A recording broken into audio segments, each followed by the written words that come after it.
News. Former Minister for Private Sector Development and Public-Private Partnership says the National Democratic Congress is on a mission to rescue Ghana from the jaws of corruption, hardship and super incompetence. Dr. Rashid Pelpuo says since the NPP took over the reins of governance of Ghana, they have drawn back the clock of progress and development of the country.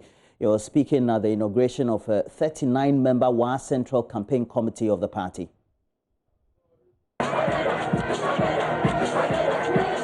The National Democratic Congress (NDC) in the 2012 general election won all 11 parliamentary seats in the Upper West region, except one. They ceded to an independent candidate who previously was one of their own. In the 2016 general election, the party lost 5 of the seats to the new Patriotic Party (NPP). The NDC says they are on the hunt to win back those lost seats with a strategy codenamed Agenda 1111. Agenda 1111 is also aimed at increasing the popular vote in favor of former President John Dramani Mahama to enable the party win the 2020 polls. To make their dream a reality, the party for the past few weeks has been engaged in inaugurating the various regional and constituency campaign committees for the 2020 polls. Former Minister of State in charge of private sector development and public-private partnership, Dr. Rashid Pelpuo said the party is on a mission to rescue the country. We are complete in getting our arsenal ready. We are complete in getting our soldiers ready. And we are about to go rescue Ghana from the jaws of corruption and from the jaws of super incompetence. And today, WA Central is ready.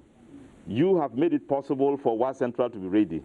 Dr. Pelpuo then unleashed excoriating critique on the infrastructure record of the NPP, touted by Vice President Dr. Alhaji Mahmoud Bawumia. All the dams they say they have constructed, we cannot see the dams. My constituency is WA Central. Most of the places they say they are dams, they are simply places they remove grasses and dug out and wanted water to stay there, and water could not stay there. So how many of them? I cannot even count them, because now you go to a place and you find that it's dried up and you cannot consider it as a dam. I know about 3 of them, and they are not adequately prepared as dams. And I also know that we don't have a factory anywhere in WA Central. And I also know that we have never received any $1 million Across town, the governing New Patriotic Party (NPP) also inaugurated a 30-member Upper West Regional Campaign team. Minister for Inner City and Zongo Development, Dr. Mustafa Abdul Hamid, noted that for the country's development to be sustained, Ghanaians need to retain the NPP in power for at least the next 24 years. We need to break the 8-year jinx and give this country sustainable development for at least 24 to 30 years. Then in that sense, the gains that we make cannot be reversed by any government, even if they come back after 24 years. Because these countries in the Fourth Republic has been going 8 years forward, 8 years backwards, 8 years forward, 8 years backward. I don't think that it is correct for the development. And if we are going to break the 8-year jinx, it depends on 2020. Believe me, if we clear 2020, I can guarantee you that the 8-year jinx is broken. The NPP currently holds 5 of the 11 parliamentary seats in the Upper West region. Their target for now is to annex 2 more from the NDC to become the majority party in the region. It is not going to come easy. It has to come with a lot of hard work, dedication, commitment, zeal, and loyalty.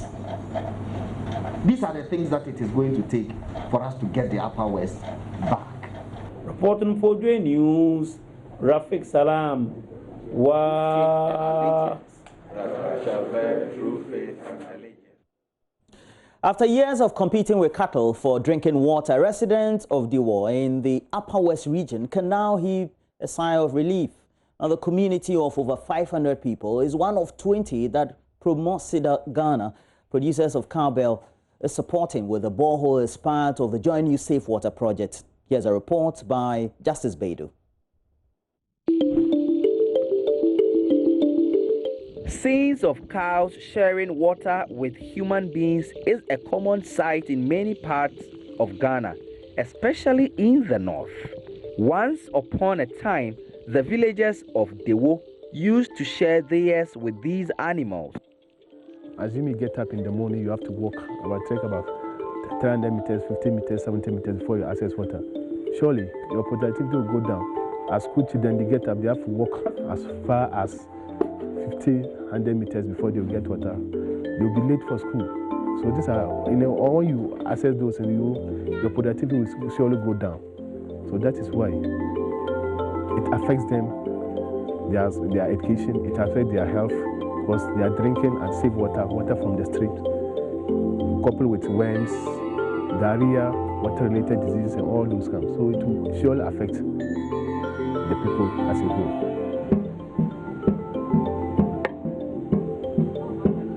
Ma Duru has 8 children she is responsible for. She also has other children in the house that she takes care of. With no water, that is a tough job. So, madam tara ko ni amane ti masigi onako. Ati boy ati donza amane ti za masigi ko ni abi. When we were not having the borehole, we used to share the stream with the cattle. That made us sick and worried us a lot. We used to get malaria, diarrhea. We used to vomit and were frequenting the hospital. It was a difficult time for us.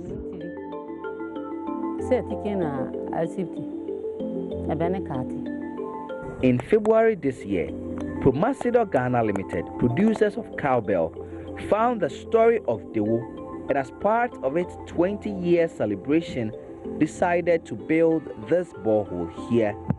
We have free basic education and all that. But then if you have a child who is continuously beating for lateness, for example, at school, he would never want to go to school. So having water close to where they live is very important. Today, there is change in Dewoh. The people here have clean drinking water, kind courtesy of the corporate social responsibility of a company that is putting part of its earnings back into a community which is in desperate need. Cowbell has come to do a lot for the communities, and they are really happy. If you go there the way right now, when they are fetching the water, they fetch the water with smiles, and they are happy for the support that Cowbell has given them. We'll take good care of it. Now, when the women are washing, they would easily have water to do the washing.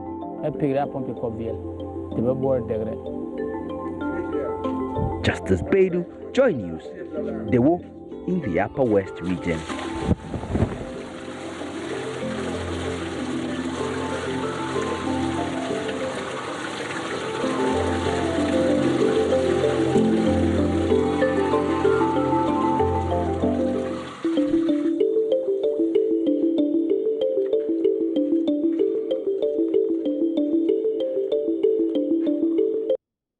Well, that's it for the news. We do have more news as we look at the stories occupying the front, center spreads and back pages of the various newspapers we do have in the studio. Myself, Benis Abubeidu Lansa and Gifty Ando Apia right here.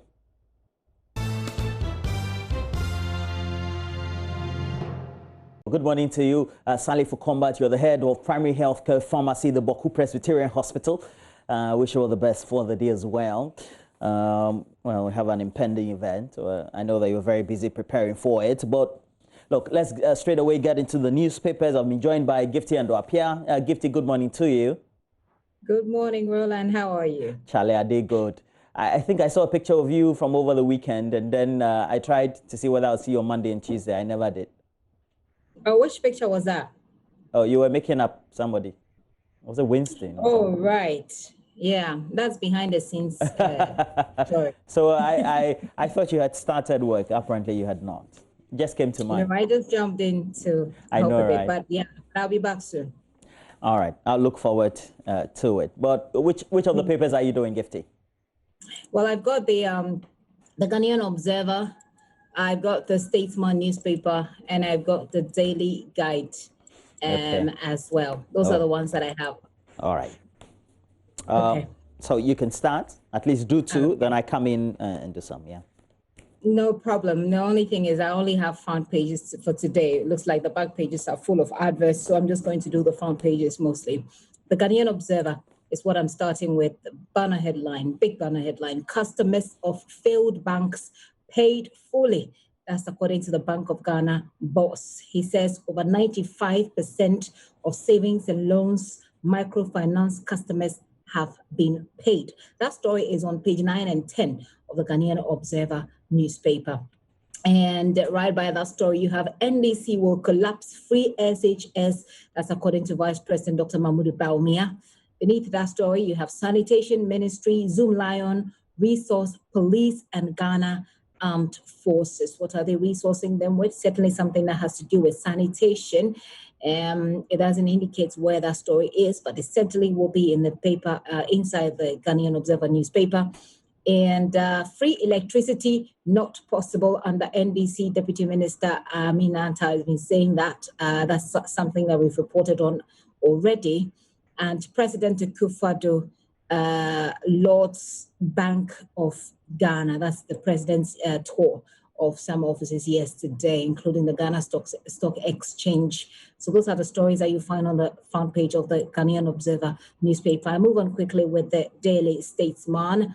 Their banner headline is "We've fully paid all customers," very similar to what you find in the Ghanaian Observer newspaper. And it comes with a picture of President Akufo-Addo, the Bank of Ghana boss, and some other management members.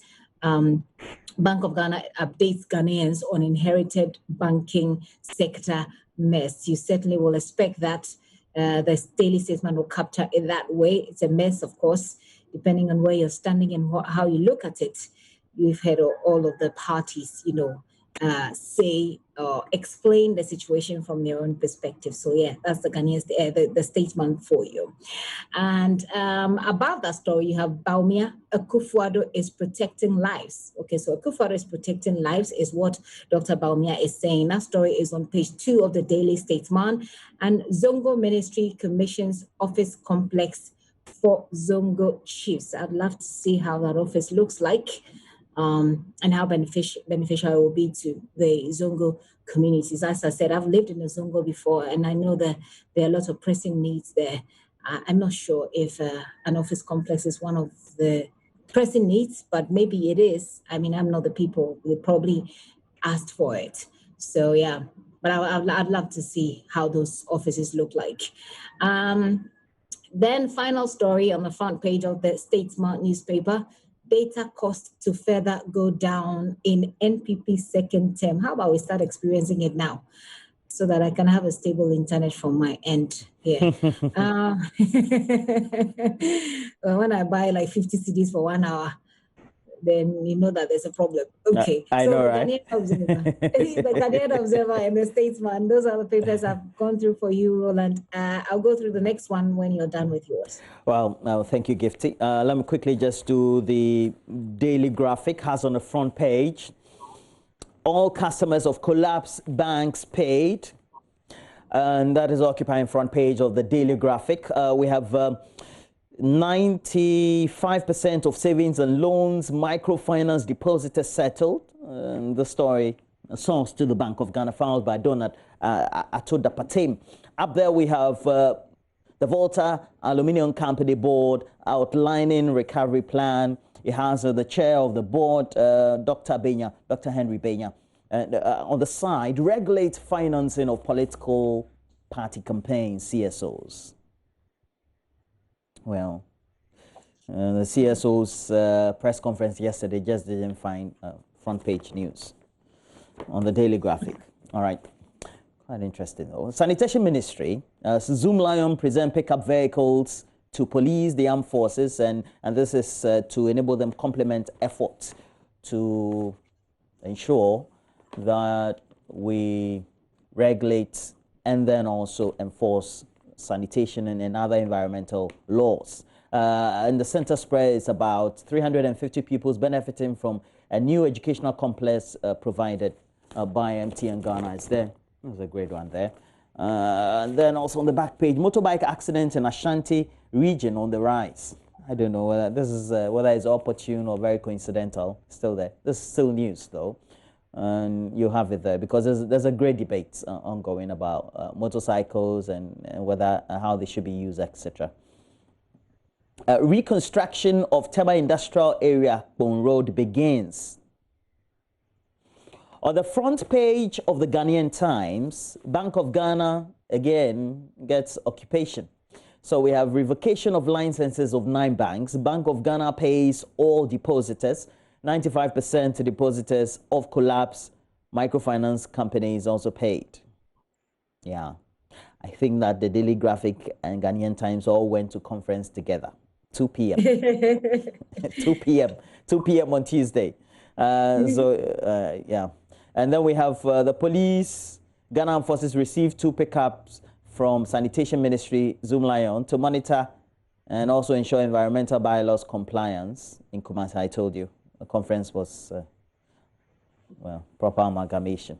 We also have Ghana's digitization agenda. 4 million unique addresses generated for property so far. Gifty, you have your GPS code? Or? I don't.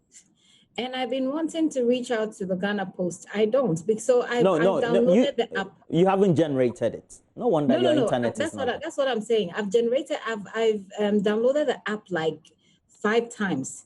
Anytime I download it and I try to, it has to give you the option to put in whatever details. It doesn't give me the details. So I delete the app, I reinstall, I try. I've done it like 5 times. So I was going to get in touch with the Ghana Post actually, because it's not working. I don't know. Internet is bad in your area. No, it's not my internet. Charlie, Spinters Road, Pana. It's like COVID catch your area, be like that. Oh, really? Is it better now? I don't know why. I mean, I don't know. No, I mean, yeah, these days it's been good. I'm talking about the internet that is not enabling you as you have your downloaded app of the GPS. No, Roland. It has nothing to do with my internet, please. I'm surprised because I was able to generate it. Even my end, the internet is not good. So. Well, it didn't work for me. Maybe there has to be the diagnosis of my special problem, but it didn't work. I think you are being watched by the BNI. Watch it. Ghana's COVID-19 active cases down from 1,712 to 1,664. Is it not great news? We just seem to be having the numbers lower and lower. No, but we always have to bring the context to it, Roland. Okay. The context is we haven't started. We're not making points yet. You wait. So that's my first point for you. So you hold on. Hey, Charlie, man started blasting Tobo. On social media, they say I don't allow you to talk, and that means I have. But it's true. They've seen through you. Anyway, Health Minister cut sword for construction of district hospital at Edukrom, construction of Manhia, Afuamang in Sakina Odumang Road begins in earnest. Now let me do the custodian has on the front page, Bawumia throws new challenge as NDC fights for Akufo-Addo Mahama debate. We have Upon Nkrumah explains the Agyapa Royalties Deal. Over 9 million NHIS subscribers use mobile renewal service in 6 months. That's a good one. They have a short code *929#. I haven't used it yet. I have to try and get registered. Government feeds junior high school final year students, teachers in 17,440 schools. Well, you don't know what the reactions have been from the students up north. A bit surprising though. The Daily Dispatch has on the front page, we do not support any party. We stand for Ghana. EC to politicians. Ahoy on. Were you going to do the Daily Dispatch, Gifty? No. I have the Ahoy. Daily Ahoy on when Rollins betrayed NDC and his close associates. Abu Sakara also endorses Tiki Dange. As an independent in Damango election. The story is on page 2 of the paper. Okay, Gifty, let me hear you. Okay, so let me wrap up with the Daily Guide newspaper, which is my final newspaper. And they did not seem to have, made the president's, story a big one. But they have the vice president, Bawumia, dares NDC to show projects in 2 weeks. That story is on page 3 of the Daily Guide newspaper and comes with a picture of a smiling Vice President, Dr. Mahmoud Bawumia. On top of that story is where the police soldiers get 5 cars from ministry, and Zoom Lion is located, is on page 6 of the story of the newspaper. And Ahoy has infected mind. That's according to the Special Prosecutor, Martin Amidu. And the NPP student loan rent plans would reduce mental, cases. Did the president say that? Okay, well, that story is on page 3 of the Daily Guide newspaper. And then Nagrat laws free Wi-Fi in schools. That would be amazing if we're able to do it. But yeah, we've seen that over the years, we've not been able to do it yet. Let's see how we'll be able to do it. Anything we put our mind to. I mean, that would be great. That would be great. I don't think it should take much. I mean, we should get the telcos to be able to support, put in some freebies here and there, and we should be fine. Oh, gifty. So the center spread. The center spread of the Daily Guide, Ghanaian filmmakers dominates BSI FF 2020. Ms. Ball arrested over falsehood. It's asking a question. And Standard Chartered excels at global awards. There's also the 2020 Golden Movie Awards not called off according to organizers. And President visits BOG GSE. That story is here on the center spread, page 9 of the Daily Guide newspaper. Nana Laws Railway Minister for Transforming Sector. And Bank of Ghana asked Ghana Link to restrict Adamu's BCM. Let's look at the back page of the Daily Guide newspaper. Zongos gets sports boost. Sounds exciting. Polo blasts hearts. And referee demoted after holiday with players. Oh, why? Player stops wedding to clarify criticism. Very interesting sports stories on the back of the Daily Guide newspaper. Roland, now be it for the newspapers for me. All right, which is your pick? Gifty, let me go with you first. At least we have some 10 minutes to be able to do this as quickly as possible, if not about, I think 10 Well, I'll just touch on, maybe just mention to you the stories that jumped at me when we're doing the newspapers, and then maybe I can zero in onto the one that, share my thoughts on. So I think the financing of political parties, it didn't really get the prominence that I would have expected it would, but it jumped at me. The CSOs talking about financing of political party campaigns, it jumped at me. Then the depositors of defunct banks that were told have been paid, it did also jump at me. And the coronavirus statistics and how we're doing, where we are at the moment, did jump at me as well. And finally, government feeding. So I think I have about 4 stories that jumped at me today. Regarding the financing of political party campaigns, I think that we have the potential as a country and as a people of overlearning. Sometimes we learn and overlearn, but we don't seem to really learn the right things. I mean, in developed countries, there are strict rules about election campaigns, and financing them.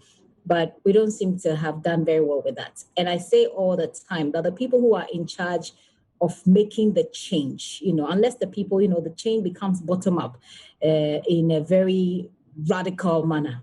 But otherwise, the people at the helm of affairs who are supposed to orchestrate the change will not, because it benefits them.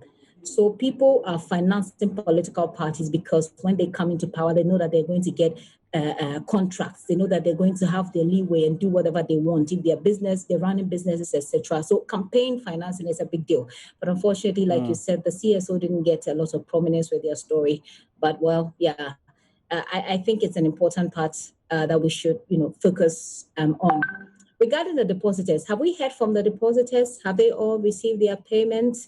I mean, we've seen all the newspapers talking about what the Bank of Ghana is saying, but what are the people saying? The people who put their money there, what are they saying? Have they received their money? I know not everybody has received it, but it'll be interesting to hear whether they've received their money or not.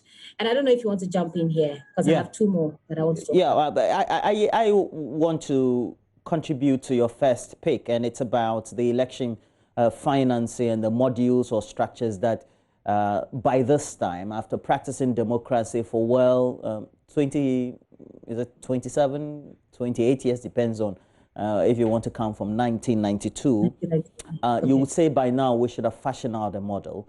indeed, since we all opened our eyes and said we wanted to start practicing this profession, we've been hearing all sorts of forums that have been convened. Even I remember the IEA had gathered a lot of party chairs. You know, they had this forum of party officials who together will come do a lot of tinkering on what ideas they need to do to improve the dispensation. And it looks like after all these years, we just don't seem to have the commitment. I call it the lack of the commitment because, you know, when the parties are in power, that posture that you see them exhibiting when they are in opposition is always absent.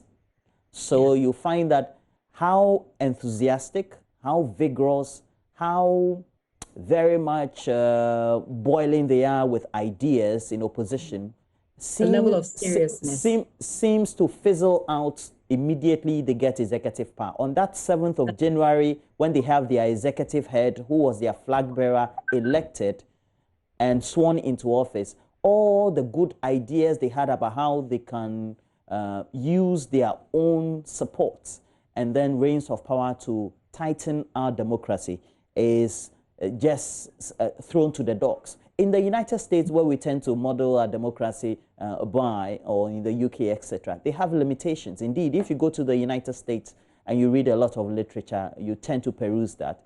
Apart from 4 states out of the number of states they have, all of them have limitations as to where the funding should be coming from for a particular political party, how much the limitations are, and then where you're getting the source of funding from. It makes it plausible for Donald Trump to then say, I was able to raise $10 million, or Barack Obama to say, I raised $20 million US, etc. And when you're spending it, you know you're spending it right because you got it right. And then even if you don't spend it right, there are checks. And you know that there are ways that people can actually demand transparency about your political campaign funding. And it's great. But like I'm saying, it's Siatra, but we don't always get to learn the right things. So we learn the ones that makes life easy for us, and then we move on. Yeah. So for example, and it's written when you go to the US, says federal laws do not allow corporations and labor unions to donate money. And it's good. So to directly to candidates or national party committee. It also limits how much money individuals and organizations involved in political actions may contribute to political campaigns. Now, it doesn't mean that shareholders, so if you're the rich man and you own the corporation, you as an individual rich man, you can't donate to an individual. It makes a lot of sense that way. Thereby, you don't hold your company or you don't link it directly to a certain individual or party when they have to come into power, or they are in opposition, or you see that they are being vilified because of certain actions. So it's the individual you hold responsible for anything that goes untoward, not his company or the corporation that he runs. It makes a lot of sense that way. But for us, I don't know. Yeah, so I think that it's one of the big things we need to look at if we want to fight corruption and be really serious about it. But moving on from there, about the depositors, I mean, it's 2020 and there's going to be an election. We've seen all the big banner headlines that are saying that depositors have been paid. Depositors have been paid. For me, I mean, in all fairness, it just happened yesterday. And so journalists can go and do a follow-up to find out what has been done. Or, I mean, the depositors themselves can come out and speak. But I see a one-sided story being told. Even if they've had their money, I mean, it's positive, it's good. We should still hear from them, the depositors. What are they saying? The Bank of Ghana says we've paid all of them. What are the depositors saying? I think I would have loved to hear a bit more from that perspective as well, Roland. Regarding coronavirus, I think I've said it already. We say this over and over again, that as much as we talk about the numbers and see that they're going up, we know that people are still dying. But the context has to be established all the time. Which is the context, Gifty? The context is that we're not testing as much. I mean, not to even compare us to other countries, compare us to our own record in March when it started. the vigorousness, the seriousness, and the level at which we were testing has changed. In fact, even our case definition has changed, where people are being, allowed to go home after. We changed the way that we determined negative cases, for example. So a lot of things have changed. And so I think that anytime we mention that the numbers are going down, we should bring in that context. I think it's only fair. And that's why I wanted to talk about it. My final thoughts, though, Roland, is about the government feeding program. Yesterday, I was listening to the news and I was listening to these children, and I felt so good. I don't know, but I felt so good. I felt this hope. I mean, I heard children talking about not wanting to be roped into politics. I heard children talking about what they think they deserved. Even if you're giving me food and it is free food, I have every right to let you know that this food is not good enough for me. And for children, Ghanaian children who are usually timid, and we're trying to change that, to be able to come out and to speak like that.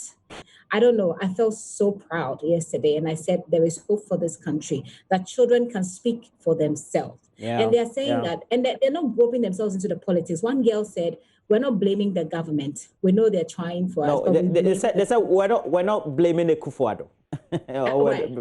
So that's what they said. And I think I also love that, because you share that sentiment on our page, our working page, and I think it was so refreshing, knowing that it was even coming from the heart of Northern Ghana per se. Yes. Yes. And and then you get to listen to their expression, the English expression, their depth of knowledge of what they were talking about. I thought that, look, at least maybe we're going to have a next generation who really will be forthright and will have the complement of their peers who will join them to say, when something is wrong, it is wrong. When something is not, is not. And for me, it struck me the maturity. They spoke with so much maturity, and they said, "Look, I mean, I've not seen the rise. They have seen it, and this is their experience, and they are sharing their experience."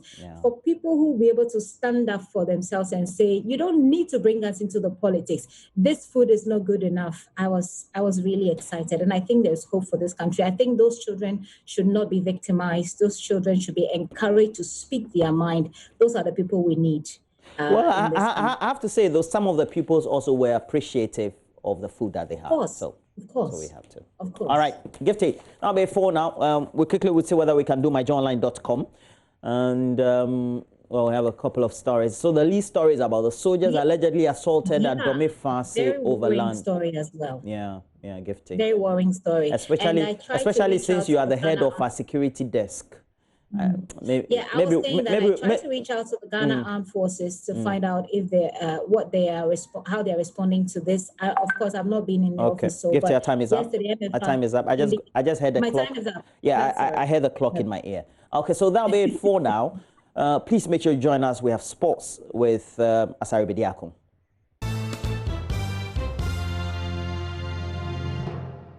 Back home in Ghana, we have seen the government race against time to safeguard businesses from drowning in the seas of this pandemic. We have seen how supply chains have been cut, borders shut, and restrictions on movement so tight. We have also seen how Ghana and other countries in Africa have been left with no option but to grease the wheels of local manufacturing to meet local demand. I've come to meet the CEO of the National Entrepreneurship and Innovation Program, John Kuma. I'm interested in finding out what the government's entrepreneurial and innovative plan is in these uncertain times. The good thing is that we are not sitting down. Government in one policy or the other, rolling out one interventions or the other with the hope that it will help improve the situation and relax the risk situation of the banks, so in terms of the assessment, so that they will be able to come down on the level of interest rate. And these things won't change unless we create the enabling environment for them to do so. And I'm saying that government is on course. So far, if you look at how things have even gone so far, I mean, just about 3 years ago, we were talking about 30 to 35% interest rate. It came down to about 25% interest rate. Now we are looking around 20, 21% interest rate. But the target is to come as low as maybe 10 to 15% interest rate. And I believe we'll get there if we keep the pace and show serious and consistency. Already, the government has injected 1 billion cedis in a coronavirus alleviation program business support scheme. Kosi Yanke Aye is executive director of the MBSSI. This fund is an emergency fund, and I keep giving this analogy. When your house is burning and someone comes, what you are looking for is, can you give me water so that we stop the fire? You don't say, please give me money to start rebuilding in the fire. And this fund is an emergency fund for us to say, can we stop the fire? Okay. And when you're saying, let's stop the fire, you put it out there and you brought it out and you've done, I think there's no intervention in Ghana that has been done on this level. And I think it's very clear, and I think we've underplayed it and really underestimated it. And I think we're looking at it in a totally different light. First of all, every district in this nation, someone applied. Every region applied. First of all, you also look at it. Ghana Statistical Services had data on what MSMEs look like. And you took that data, that gave you an analysis and gave you the numbers of what potentially the MSME landscape looked like.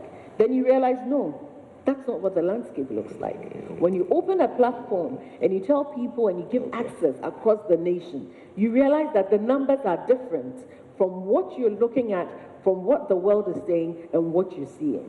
Then you have another thing that comes up. You're looking at an informal sector that you've never seen before, which is bigger than we actually all think about, which is the economy. So people then say, give it to taxpayers. Which taxpayer? Because half the sector is an informal sector. Do you not give them support because they are informal? That is your mother, that is your grandmother. Those are your sisters. Those paid your school fees and made you who you are today. And you're now saying, please, where are the taxpayers? Let's give it to all the taxpayers. But you have 80% informal economy. Where do you start? Disbursements have so far been made to businesses in all 16 regions of Ghana. The business sectors that have so far received loans include commerce and trade, dressmakers and tailors, agri and agro-processing, among many others. The plan behind this move is simple: sustain jobs in the informal sector, which accounts to over 80% of Ghana's economy. The National Entrepreneurship and Innovation Plan never came at a better time, an era when innovation is all that economies need to fight the strain of the virus. I think this government was responsive enough to quickly empower local companies to go into production of COVID PPEs. We know that many firms in Ghana were giving contracts to produce nose masks, hand sanitizers, so many other things. And I think that even though COVID is a misfortune to the world, it was also an opportunity for those of us here in Africa to rethink on our self-reliance and how we can also live without the outside world. And I think it brought home the consciousness, and it also affirmed His Excellency the President believed that we must industrialize more, we must produce more of what we produce here, what we need here. And of course, you can't do all this without innovation. We saw young people innovating various machines for not just Veronica Backers, but automated systems for people to be able to properly wash their hands to keep themselves from the COVID. Others might feel that our response so far when it comes to the SME sector, the entrepreneurship drive, has been a knee-jerk reaction. There hasn't been an established national innovation plan that hitherto could have soaked in the pressures of COVID-19. Well, I disagree with that position because since 2017, His Excellency set up the National Entrepreneurship and Innovation Program, of which I'm privileged to be the CEO. And he set up a fund, not just the office, but we had a seed fund of $10 million, which we were to leverage to raise additional $100 million. So far, we have trained about 45,000 businesses across the country. A sector untouched by the virus has been e-commerce and financial technology, also termed fintech. The Obatampa COVID Cares program, we should be able to have a conversation with the ministry as fintech players and the central bank to see how we can position ourselves to attract some foreign investment directly into some of these fintech players in the system. Because at the end of the day, you need fintech players to do R&D, to innovate, to come up with products that can capture people, even within the informal sector, who are out of the tax net, right? Hi, my name is Henry Kobler. I'm a computer engineer by profession, and I run a tech company called ISO Africa. I think that the tech industry is thriving. It's becoming better off in terms of how we bring in solutions into the market. I think that from our end, we've been successful at getting across some countries and even providing these solutions to people. Looking at the numbers, it's always getting on the rise, and we're excited about it. But I think that COVID coming in sort of just gives us a bit of distraction. And I think that for us, it's also a good thing for us to look at a brighter side of what we're doing, because it opens a lot of avenues for us to explore. The COVID-19 pandemic keeps eating jobs away. About 85,000 businesses in Ghana are still closed down due to the coronavirus pandemic. This was featured in the COVID-19 Rapid Survey Business Tracker highlights by the Ghana Statistical Service. Over 115,000 businesses have either permanently or temporarily closed down across the country. Here's government statistician Professor Samuel Kobna Ening. Clearly, one of the major issues that led to closures of businesses was the partial lockdown in Greater Accra and Greater Kumasi, and indeed some pockets of the central region. Once we had partial lockdown, what that meant was that businesses naturally in these areas had to close down. Indeed, they had to close down involuntarily. The tracker also reveals that more than 45,000 workers have lost their jobs during the partial lockdown, with those in the accommodation and food sector badly hit. So far, more than 500,000 workers have also had their wages reduced. The accommodation and food subsector recorded the highest trough in sales. So although our bars mask the effect of the accommodation and food subsector, indeed the accommodation and food subsector recorded the highest decline in sales to the tune of 57%.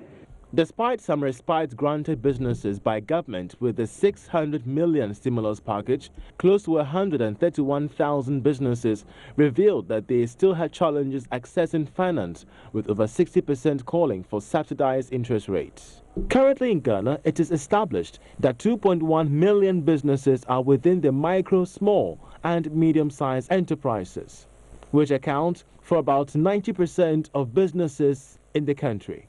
If done right, Ghanaian entrepreneurs in a post-COVID era must have what it takes to flex their muscle on the global market. For now, much private-public partnership is needed to keep businesses afloat. I'm Charles Aite reporting for Joy Business.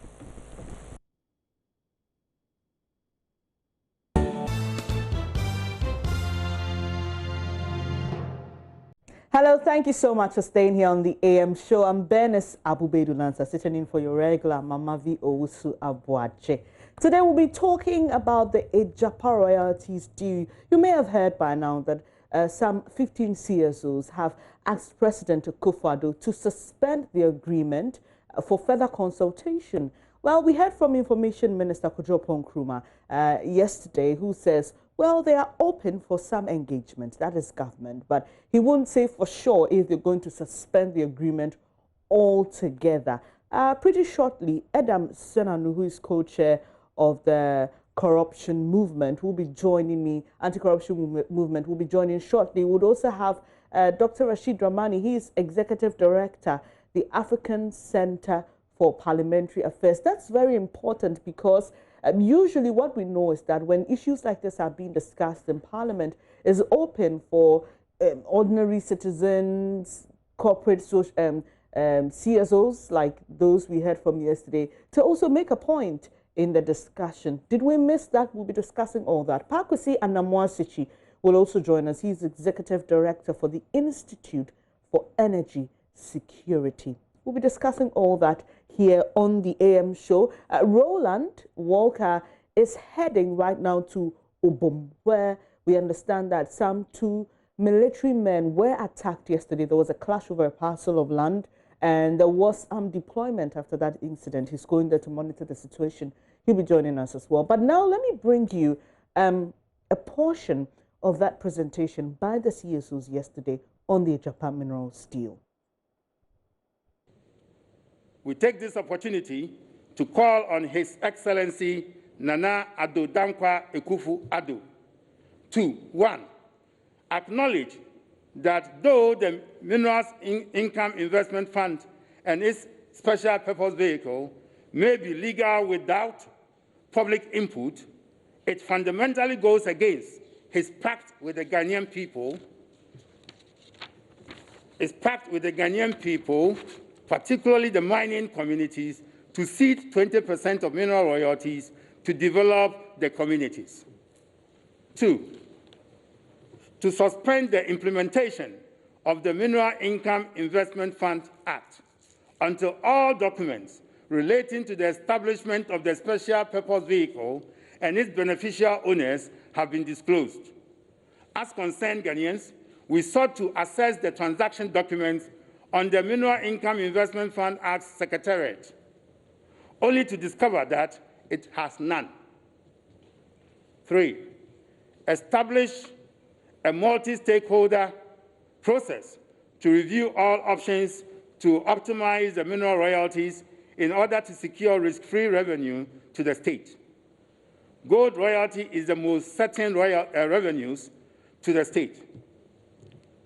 Even though commodity prices tend to be cyclical, gold has only oscillated within 20%, which makes it a more stable commodity than oil.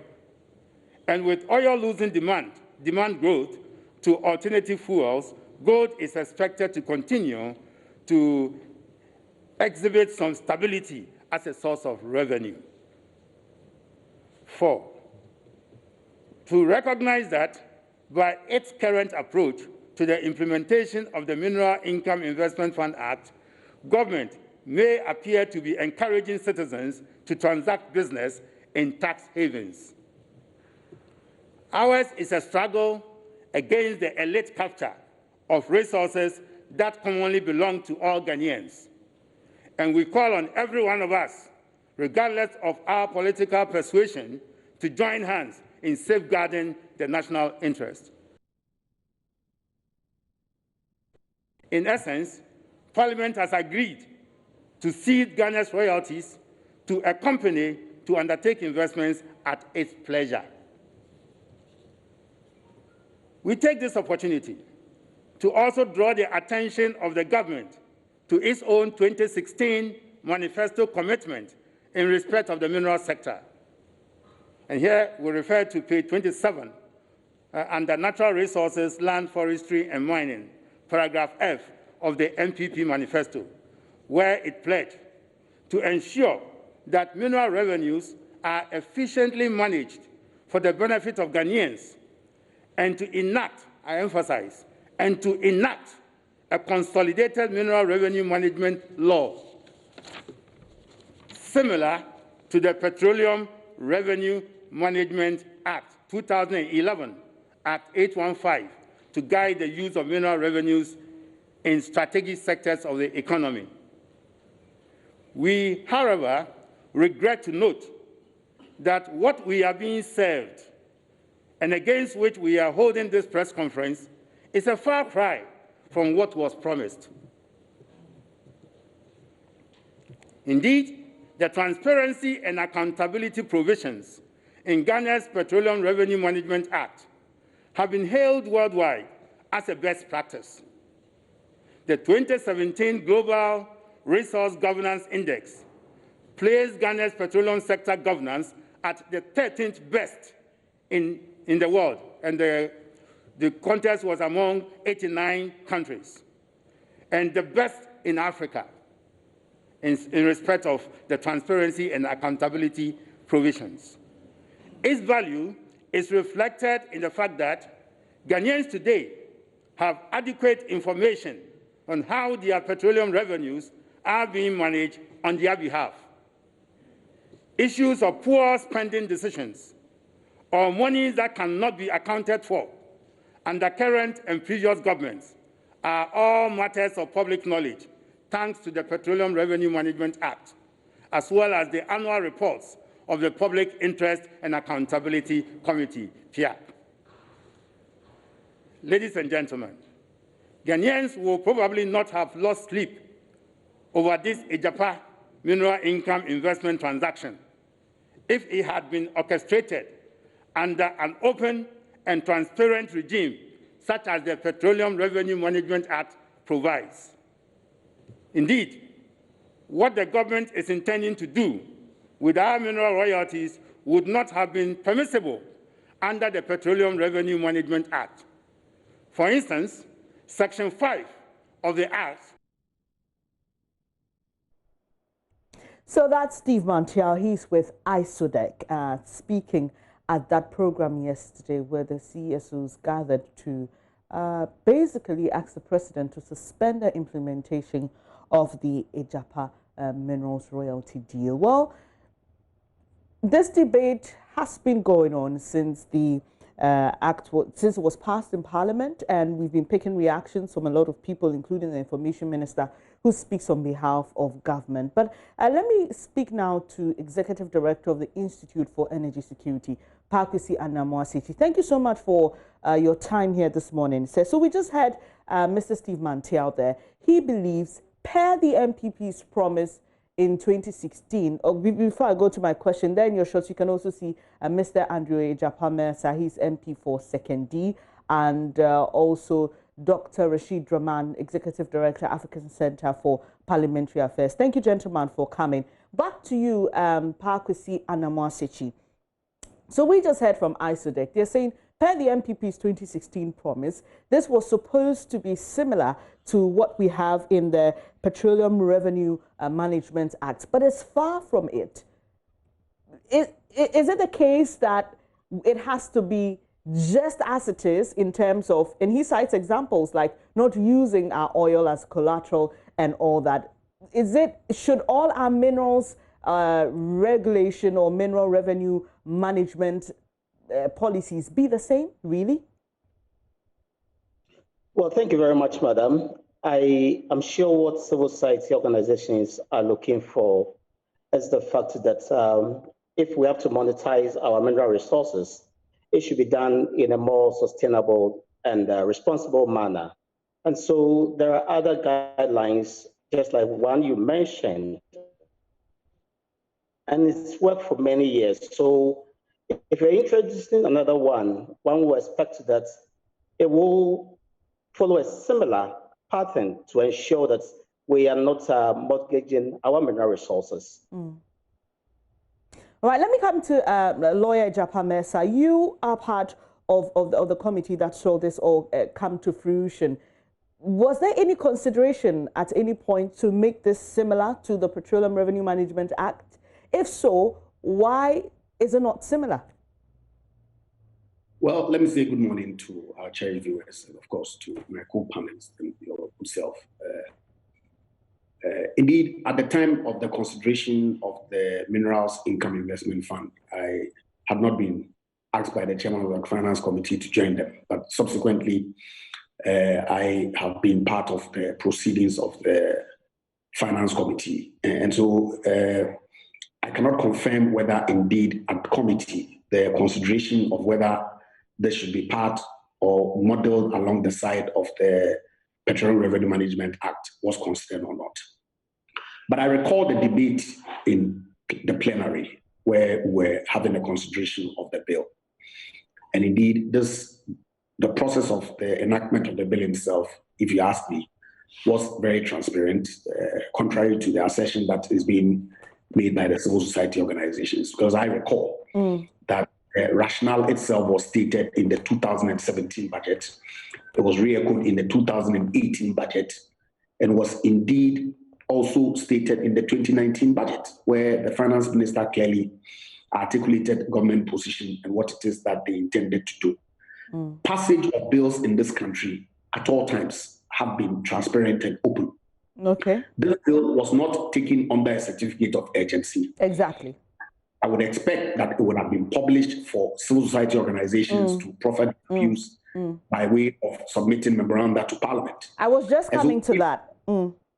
Okay, if a bill was tabled in 2018 in the full glare of the public and no representations were made relative to whether the NPP was being consistent with its 2016 manifesto promise or otherwise, and no comments to that effect came up from civil society at the time, one would wonder why today they are raising issues regarding the mode with which government is seeking to monetize mineral royalties, as has been articulated as far as 2017. Mr. Mensah, nevertheless, they still have concerns that getting information about this particular deal is very difficult. They give an example of visiting a site and not having access to information.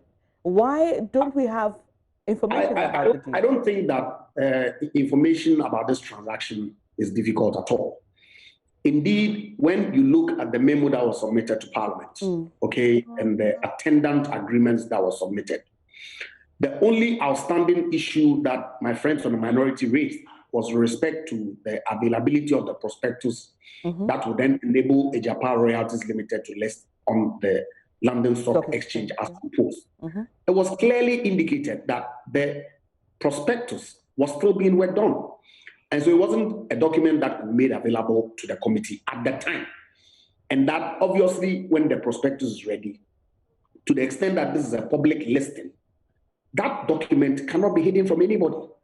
In any event, all the agreements that were submitted relating to the transaction are public. And I'm sure that as resourceful a station as you are, and I know your parliamentary correspondent has a copy of each of the transaction documents. All right, Mr. Mensah, let me just... It is shrouded in some secrecy. I completely disagree. Can never be true. Okay, so there's a website, that according to the CSOs, they tried to access. They wanted documents relating to the establishment of the Agyapa royalties and beneficial owners, but they didn't find that. Why is that not there? On the MIPS website. Which website? MIPS. MIPS website. But my sister, when you go to Joy FM's website, will you see the incorporation documents of Joy FM on that site? So how do we access those documents as ordinary citizens? The Ministry of Finance is indicating that, look, we have had an open door policy with civil society organizations. And that if this transaction has come up, we have consulted with Parliament and you have questions to ask. The Ministry of Finance is the appropriate place to go and ask whether these documents are available. In any event, the issue of beneficial owner, how does that even arise?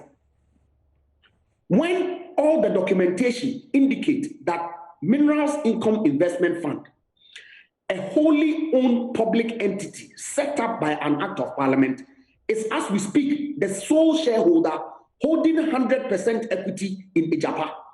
So how do you then proceed to ask who the beneficial owner is? How does that arise? Okay, so still about the document. So the CSOs, you're talking about the Ministry of, but I'm just talking about an ordinary citizen sitting in the comfort of his home. Okay, how do they access that? How do they access the information? They want to know about this. How do they get to know? You see, yes, I agree that it may be useful to improve on our access to public documents. And transparency as well. No, I don't have a problem with that. But why is it unavailable? If you go to the Ministry of Finance's website, all key documents that they present to Parliament by way of budgets and mid-year review and debt management report are all online. It may be necessary that going forward, and there's a legitimate statement to make that, look, all agreements that government enters into, ought to be made public for people to access. Exactly. Online. I don't have a difficulty with that. And I don't see why, if documents are made available to Parliament and at that point they become public documents, we should not ask for further access for the citizenry, those who so wish and desire to access those documents, to be afforded some opportunity to access that. You're a member of the committee. I'm asking why.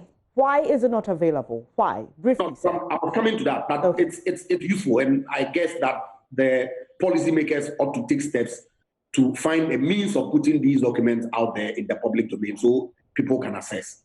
But I was saying that I do not know that it is a matter of practice that all agreements that government enters into are put on some public platform for people to access.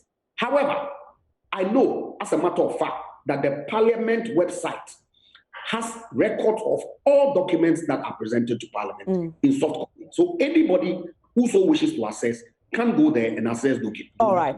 Okay. For their parents. I'll come back to you shortly, but just on a point that you raised, let me get Dr. Rashid Rahman, who is with the Parliamentary Affairs Institute. Thank you so much for joining the show. He's Executive Director for the African Center for Parliamentary Affairs. So we just had a point raised by Mr. Agyapa, which is something I've also been thinking about really after the CSOs came out yesterday to ask the President to suspend the deal. As we know, with parliamentary proceedings, this is public. It's open for people to send in memoranda. Should we wait until Parliament goes through an entire process before we come out, like the CSOs did, to voice out, or is it an indication of a flaw in the system? Well, thank you very much. I don't know. I can't remember seeing this this memorandum that the honourable member is talking about. Sometimes Parliament misses some of these steps. I'm trying to wonder how civil society organizations would miss not to submit, their views and issues that they want to be, to be considered by Parliament on such an important transaction. Having said that, I'm not saying that the honourable member is wrong. I'm just saying perhaps maybe a step might have been missed, because I've been part of so many processes where we've worked with civil society organizations to respond to memoranda submitted, issued by Parliament for CSOs and interested groups to submit their views. That I have to give it to Parliament. Parliament does it all the time. On this one, I don't know, because I haven't seen it, and maybe you might want to ask the civil society organizations in that sector to respond. Sure. But for me, if you allow me, I think it's very worrying. It's very worrying that over the years, and I'm not limiting this to the 7th Parliament, over the years, we've had so much controversy when it comes to some of these very, very important bills. And you have, most of the time, the minority walking out, and you have civil society siding with the minority. And when I say minority here, I mean, and the MPP has been in the minority before, and today we have the NDC. What that tells me, watching Parliament and watching proceedings over the years, is the fact that, it is not the case that our members of Parliament don't know what to do. The honourable member here is a very good example. He's a lawyer. I'm sure he might even know better than most people in civil society organizations. But what I'm learning is that I think we haven't gotten to the point where the disincentive for members of Parliament to do the right thing is more than the incentive for them to do the wrong thing. And I'm saying this because in countries where, parliaments have gotten it right in terms of their scrutiny, in terms of their oversight and so on, they are at a point where the disincentive for them not to exercise their oversight responsibility properly and effectively is such that it's very high, more than the incentives that are before them in terms of doing things that are not quite transparent. Even if civil society missed that step, you have the minority walking out, they have concerns. You have a group of civil society organizations representing, a wider spectrum of society. I think the government ought to listen to the voices that are coming out. I believe in the interest of transparency and accountability, if people are saying that there's something wrong with this, I think we have to listen and go back and look at some of these files and see what is it that has been missed. Let me take the co-chair of the Citizens Movement Against Corruption, Edem Senanu's thoughts on that point you ended with, Dr. Rashid. The bit of transparency. Now, the CSOs are saying, Mr. Senanu, that the fact that we can't access documents, the fact that this was not done as transparently as was done with the Petroleum Revenue Management Act, there is opportunity for corruption, not forgetting the fact that we've been told by the information minister that the son of the senior minister is involved, and it's raised a lot of questions, even about conflict of interest. Your take on this, sir?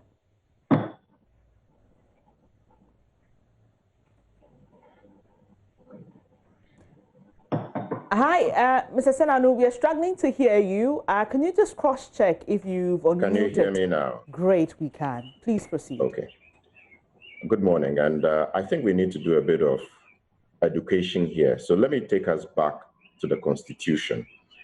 And I want to establish the fact that all good democracies are founded on three key pillars. One, the pillar of participation. Two, the pillar of information or transparency, as we call it. And finally, on systems and control. When we do assessments globally, we look at how these three key pillars are going. Ghana does very well on systems and control because we have the three arms of government, the laws, etc. In the past, we were very weak on transparency and accountability, undergirded by the right to information, but that was recently passed, except that it has not been operationalized. I want to focus a little more on participation, and I'll take us to Article 35(6)(d) of the Constitution. And I'd like us to pay attention to this. It states, the state should make democracy a reality. And it numbers two things. One, by decentralizing the administrative and financial machinery of government to the regions and districts. And two, by affording all possible opportunities for people to participate in decision-making in national life and in government.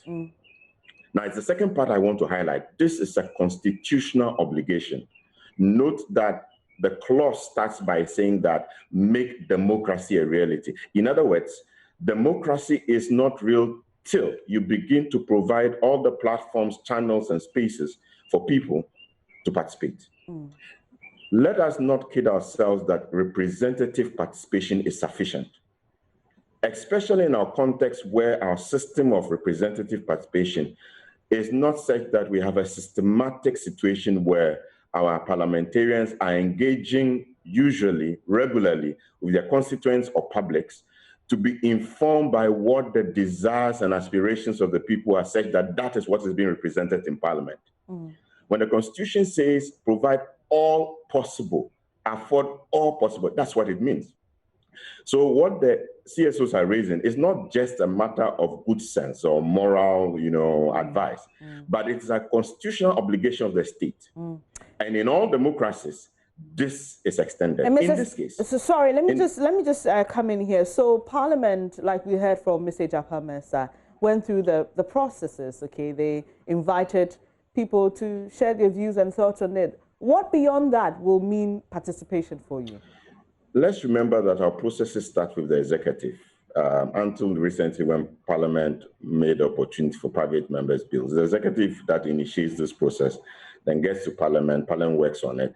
What civil society is saying, and the biggest civil society grouping that brings on board private sector is saying that in the extractives, are saying that they were not invited. And I'm going back to the constitutional clause to indicate that this was an obligation of the state. Indeed, it is one of the areas that we have been very weak, and it affects everything. If we had those platforms and spaces, if the state understood, the executive, that you must mandatorily do a stakeholder mapping, identify all the key stakeholders to a particular issue, bring them on board, and even above that, provide opportunities for any individual who thinks that he has a brilliant idea or input to give to do so. That's a constitutional obligation. Now, we also say in the public policy process that the legitimacy of any policy or law is to the extent of the participation of the people, because then they have ownership. So what we are doing is saying that there is a question of legitimacy of this law, this policy that is going to be executed, because there was not a thorough process, not just of tokenistic consultation, but of one where you have brought on board the expertise of the people who could contribute to ensure that the aspirations and desires of the people are captured and consolidated in what you intend to do. So these are serious issues, and let's not kid ourselves that it's just about the English or the semantic or a group of people. We are first citizens, because before you can describe us as a civil society group raising matters. No, we are first citizens. And we have a lot of expertise here, and we are saying that, look, the constitutional obligation has not been fulfilled. I've not even gotten into Article 21(1)(f) that talks about a right to information. So let's reconsider what has happened. All right. Civil society groupings that have the expertise were not brought on board to give input. The legitimacy of this policy is being questioned. Let's take a good look at it. All right. Thank you. Pakwesi Anamwa-Sechi, we are told that gold is trading at a historically high level, and this is expected to continue due to the coronavirus pandemic. Are we saying that it's not in our interest that we, for example, put this up on the London Stock Exchange, allow people to invest, and so that we can make more money, get a lump sum of $500 million? Are we saying that this deal is not good for Ghana? I just understand that we lost Mr. Anamwa there, but I hope we can get him back for him to respond to that. Let me come to you, Mr. Agyapa. Another concern of critics of this particular deal is that there was no real involvement of traditional leaders and opinion leaders in the communities where mining takes place for real. Hold on with your thoughts there, Mr. Agyapa. I understand that we've gotten Mr. Anamwa back on the line. So I was asking that we are being told, Mr. Anamwa, that gold is trading at a historically high level, and that is expected to continue amidst the coronavirus pandemic. So we are listed on the London Stock Exchange. We are allowing investors to come. We're getting a lump sum of $500 million. This is expected to augur well, considering that gold will still remain high, and we'll earn more from it, even through our royalties and investment in oil. Is this not a good deal? Is that what we are saying?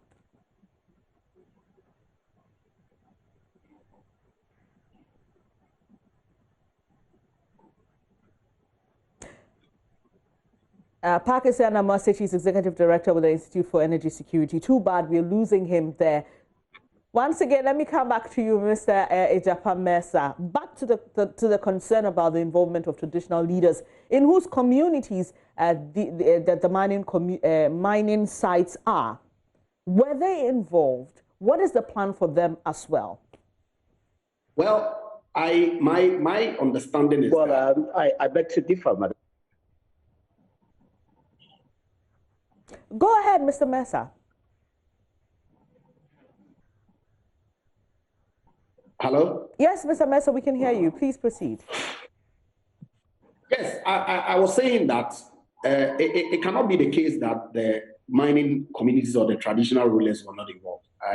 If you check the composition of the board of the Minerals Income Investment Fund, there's a representation from the traditional rulers.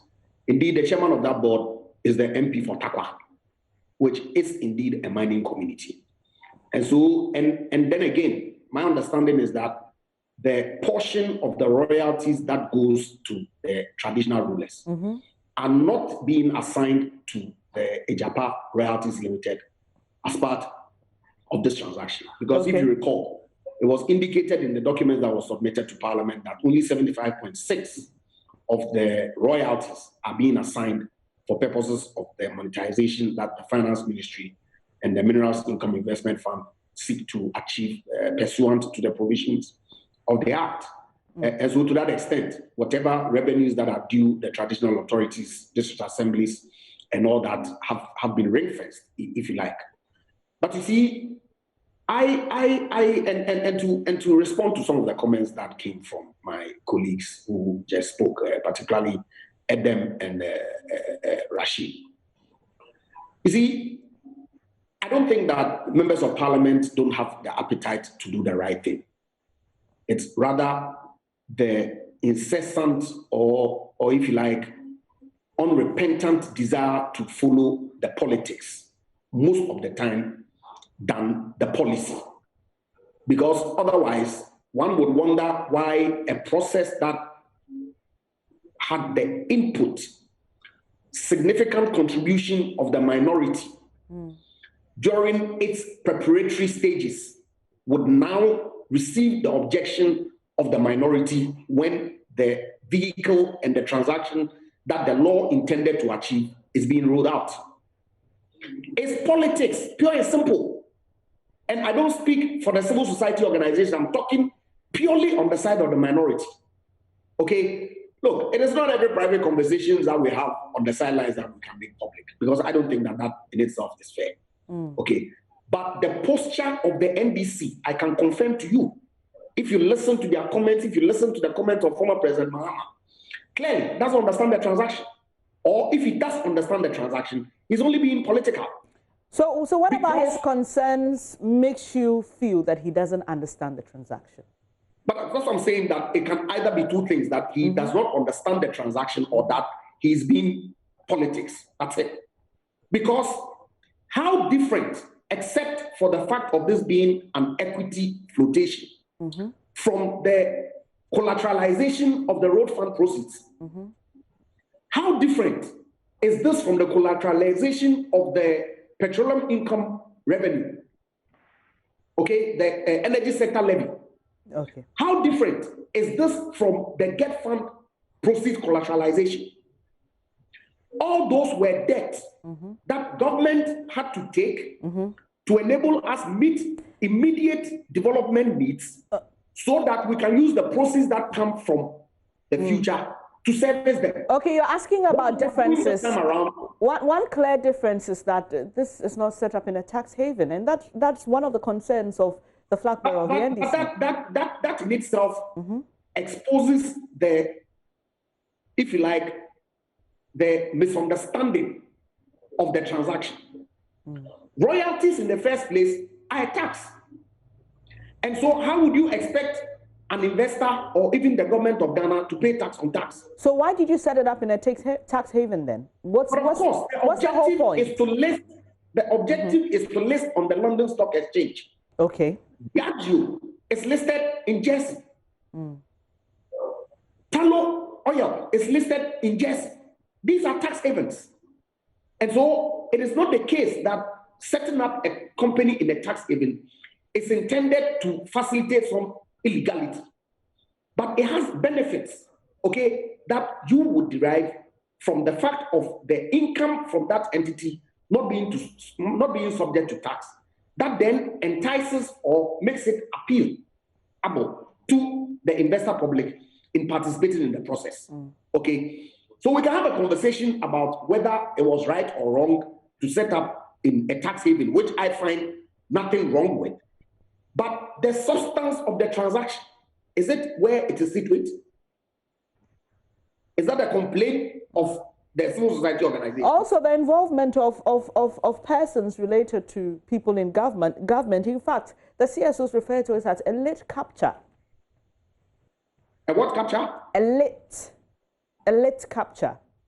Elite. You see, I have been told that there was a international headhunting corporation that went through the process of selecting the persons who are running the Agyapa Royalties. And indeed, one of the requirements was that anybody that was selected ought to be a Ghanaian. My understanding was that they went through an extensive process, shortlisted some individuals, including some Ghanaians, and that the reason why the son of the senior minister was selected was purely on account of his background and track record.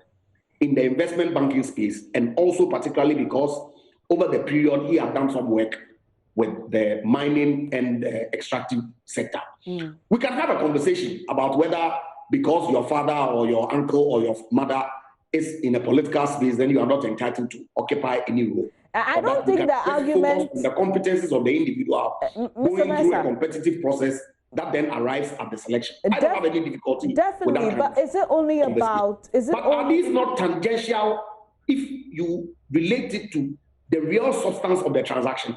Let me find out from Mr. Senanu. People have raised significant sums of money. Too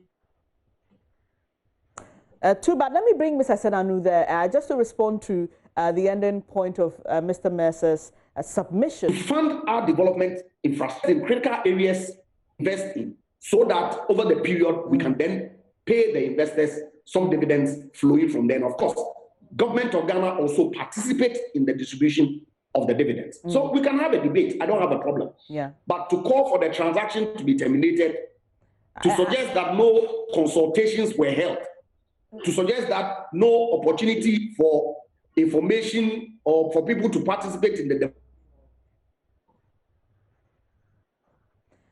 well, Mr. Agyapa Mensah, the CSOs are actually calling for a suspension.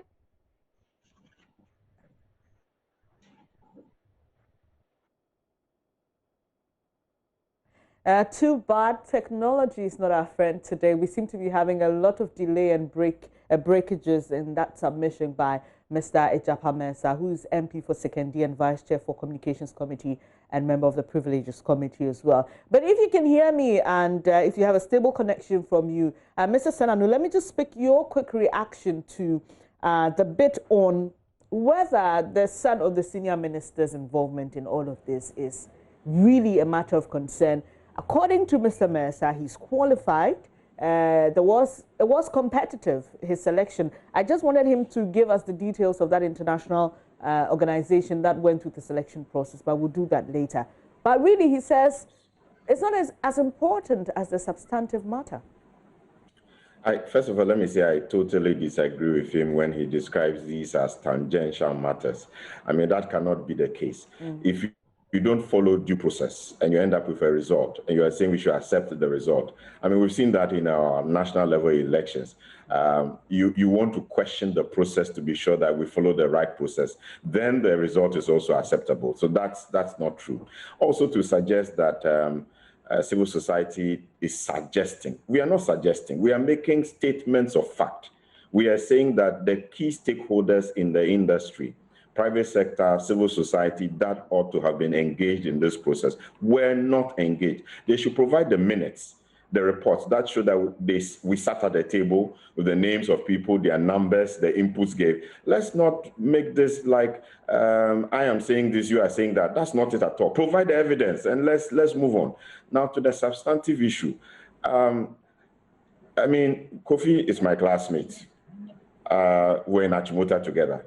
But it does not mean that when something like this happens, we will not question the process. The fact is, if we had done a participatory and transparent process, everybody would have had equal opportunity so that the other sons and daughters of Ghana who are equally competent and could have had opportunity would have known. But that's what Mr. Mensah says happened. Mr. Mensah says that happened. Sorry? Mr. Mensah just said that happened. No, but we don't know. All of us don't know. Does anybody in this platform know? The rest of the people on this panel, was anybody aware that this thing was openly advertised and we all had equal opportunity to play this role? I'm not aware. And all the people in civil society, and that coalition is a big coalition. Rashid, I don't know whether you're aware, or Parkwesi. I'm not aware. I would have applied. You'd have applied. Thank you, Rashid. So let's not, it's as if we are just having an argument. This is not an argument. The vast majority of professionals in the sector are not aware of any such open request for CVs, for competencies in regard to this position. This is not to say anything about Kofi's competencies, but it's to say that let's look at the process. And please, let's not trifle with these issues. It's a dangerous thing when people begin to just try and put it in the corner of civil society or it is the minority party in an election year.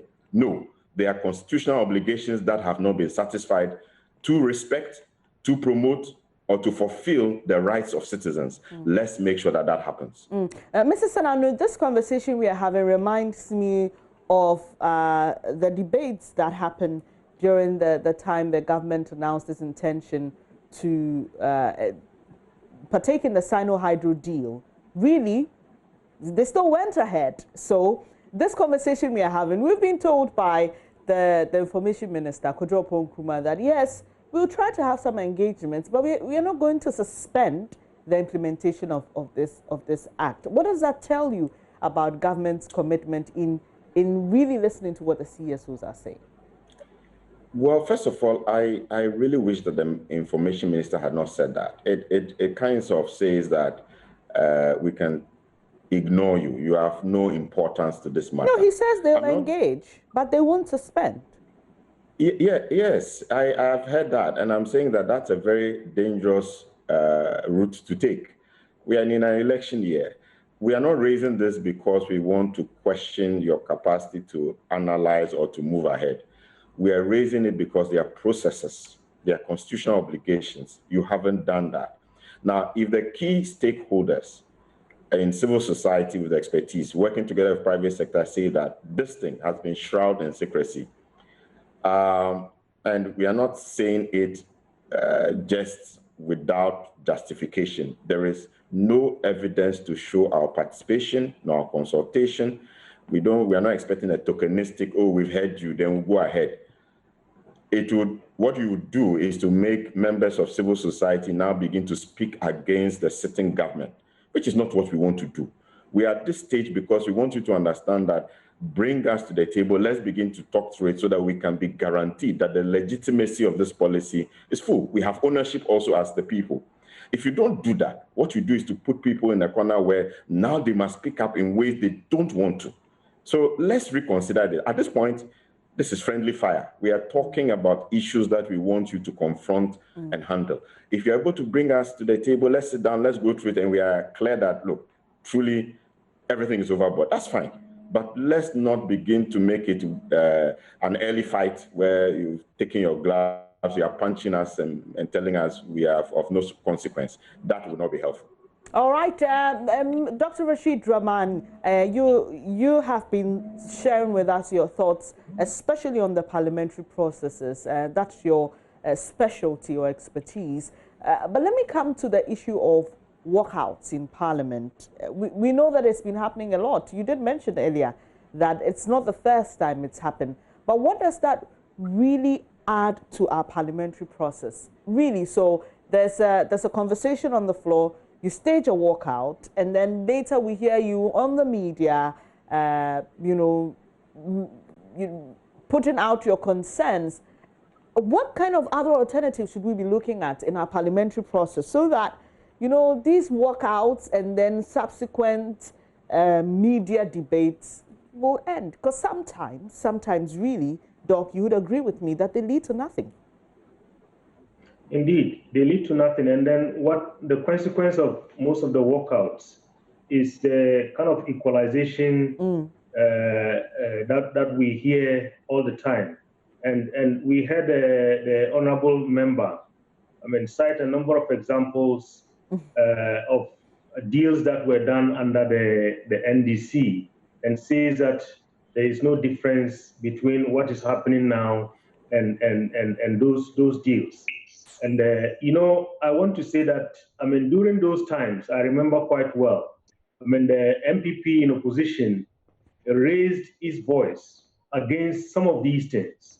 And today, if we are hearing from the honorable member saying that, what is the difference between what happened then under President Mahama and what is happening now, I find it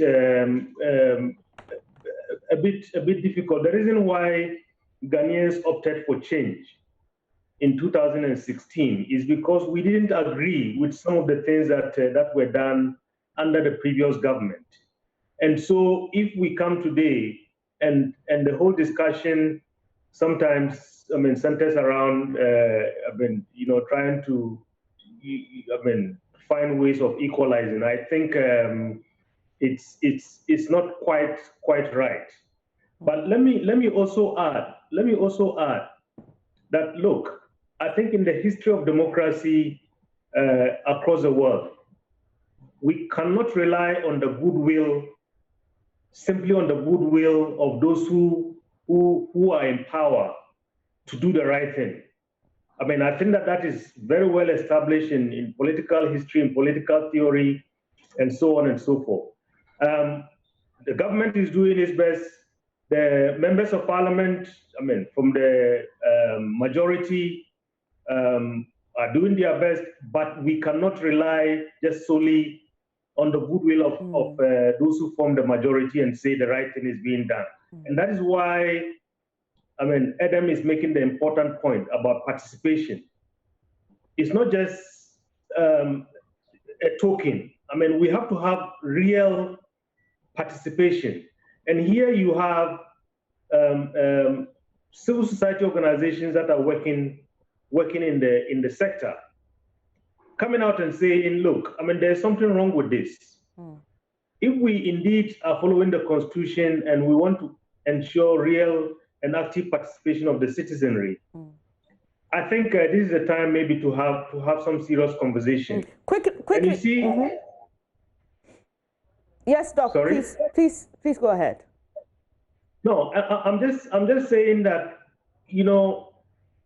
our sub-region is going through a lot of turmoil, and democracy in our sub-region is quite delicate. We saw what happened a few years ago in Burkina Faso. We saw what happened recently in Mali. We saw what happened in Cote d'Ivoire. Please, don't let us sit down and kid ourselves that our country has gone beyond this situation where our democracy is not delicate. And it is issues like this, as Adam was saying, now it's friendly fire. We want to have a conversation, but if it goes beyond that, and then it starts becoming a confrontation between civil society organizations and government and so on, and then you see maybe the process snowballing into other things. It's not good for our democracy. Our country has been cited as a very good example of democracy in the sub-region. I think let's make it so. Let us not say we have freedom of information and then it just becomes one law that is on the books and then we cannot operationalize it. We say we have a constitution, the constitution says A, B, C, D, and then we put it aside and do what we like. The information minister has been quoted as saying, yes, these concerns are fine, we have heard them, but we are going to go ahead. And like you said, we had a lot of concerns during the Sino deal, and it's going ahead. In the past, during the NDC, there were so many concerns people raised, including Mr. Messer's own party and group at the time in minority. But they went ahead, and I think the cumulative effect of all this is going to put our democracy in a situation where it becomes more and more delicate. Well, quickly, gentlemen, we've run out of time, but I want to go back to Mr. Mercer quickly. So, your government says that we've heard your concerns. We will engage you, but we'll still go ahead. I'm just wondering how that works, really.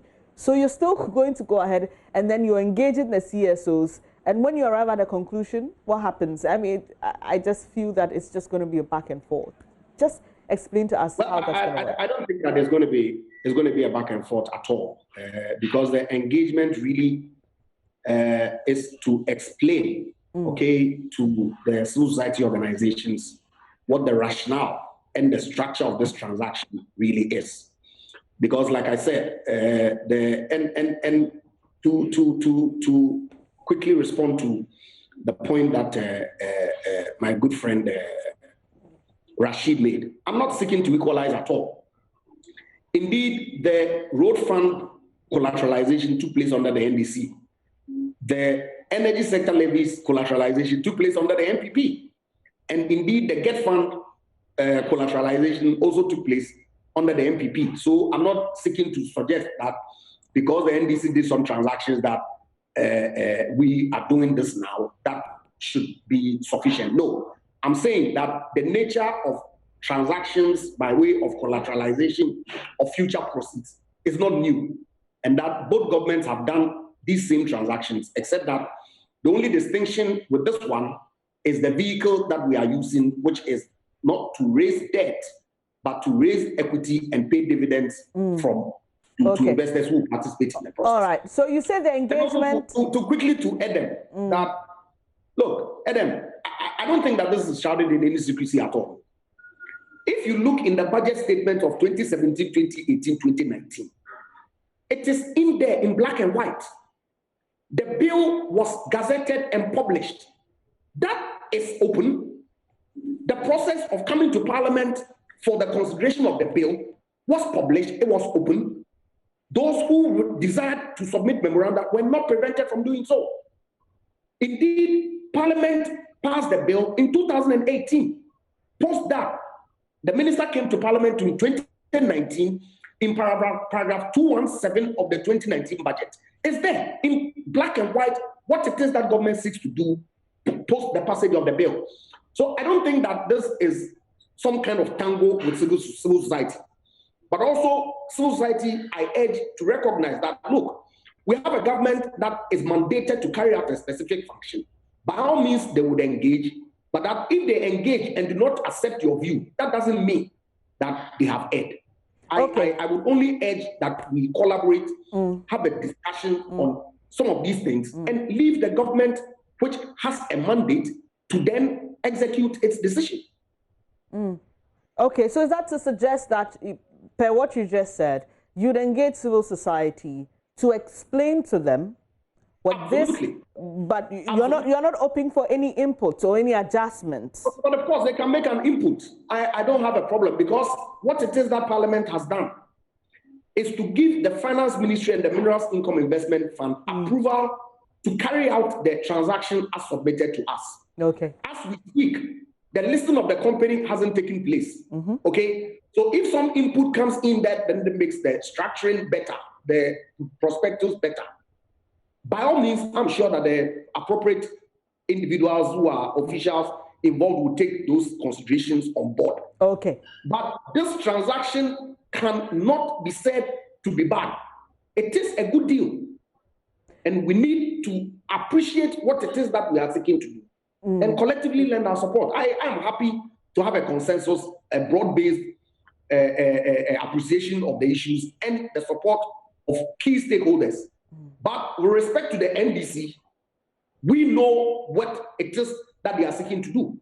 And what is that? Politics. Simple. Thank you very much for your time this morning. Andrew Agyapa Mercer is MP for 2nd D and Member of Parliament's Privileges Committee, and also Adam Senanu, co-chair of the Citizens Movement Against Corruption. We also had Dr. Rashid Rahman, Executive Director of the African Center for Parliamentary Affairs. Unfortunately, we lost Pa Kwesi Anomasichi, Executive Director of the Institute for Energy Security. We couldn't get much from him. But these gentlemen and I have been discussing the controversial Agyapa Royalties Deal. If you missed any part of it, just get onto our YouTube page and update yourself. But thank you, gentlemen. Enjoy the rest of your day.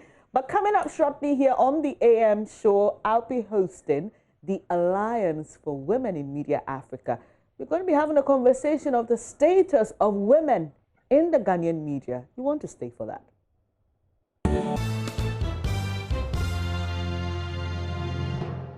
But right now, let's talk about government's one hot new promise. Yesterday, we heard from Albert Sori, who is in the Upper East region. The students were excited. They spoke about the good quality of the food. But in the northern region, there's something else happening. The students are complaining about the quality of the food they've been served. Hello, Martina. Hi, great to see you, Martina. So tell us briefly what these students' concerns are. They complained that the food was not of quality, and the reason was that they brought them jollof of rice. Now, with jollof rice, you'd expect that the color would be at least the tomato color that we know, kind of reddish. It was white with some oil in it, just like as if they used just the oil to prepare the rice. It was half cooked because you could still see parts cooked and parts not cooked. And so most of them were not too satisfied with the food, and they blamed the caterers for not doing a good job. And so they just ate the eggs and then they left the rice. Oh, that's too bad, because like I mentioned earlier, in the Upper East region, the schools that our colleague Albert Sorry visited, there was a different story. However, Martina, you've been speaking to some of the students at the Saboba Junior High School and their head teacher as well. Let's listen. And I'd like to appeal to the leaders that they should try and help us. Because since yesterday till now, as we came to school, we didn't eat. But they said they were going to prepare a hot meal for us. We didn't eat anything when we came. They try and let us get it. What I have to tell them is they should try and give us the food, because we'll be suffering. If I go to school sometimes, some of our parents are very poor, and some of us are also orphans. So if I go to school, we don't have money to buy anything. When we heard the president will be giving us some, we were very happy. But by the end, we were disappointed. And what I have to tell the leader is they should try and let us get the food. I said we all heard in the 15th address of the president, and that the junior high school students and the teachers respectively will be provided with 1 hot meal. But as of today, the 25th of August, we have not seen any show yet. At least around 12, 15, and we'll also be closing at 1 o'clock. But as I speak now, we have not seen anything, but we are expecting that we would have gotten something as of now for both the students and then the people, most especially the students. Yeah, basically we can only appeal to those in authority, and most especially those in the Saboba area, because we have realized that some of our colleagues elsewhere in the regional capital and other parts of the regions like Upper East and Upper West, but we are in the northern region, so we can speak about Tamale Metro. Some of them are benefited. So we are appealing to authorities in Saboba to try as much as they can to make sure that these students especially get this meal, so that it will enhance our work in the school. Well, Martina, apart from the quality of food, we understand that in some of the schools, the packs are actually branded with the NPP parliamentary candidates of the area.